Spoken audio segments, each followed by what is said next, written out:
In this Solidworks tutorial, we are going to take a look at placing reference geometry, in particular the coordinate system, from the default origin point we have if we want to create a new coordinate system. So let's go ahead and get started. We're going to base this coordinates off of a point here. So let's first create that point feature by clicking select.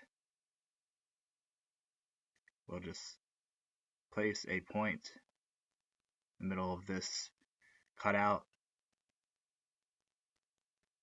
So we have our point in this sketch. I'm going to go to coordinate system. We can select that point that we just sketched out as the position. And we can offset, we can flip the direction. So if the x-axis is in red, notice how it flipped to the left.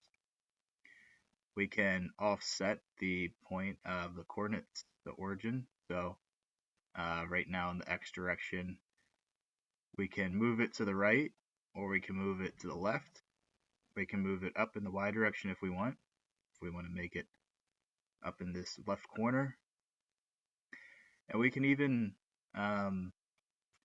do rotational, meaning angular adjustments. So on the x-axis, it's going to rotate around the x-axis.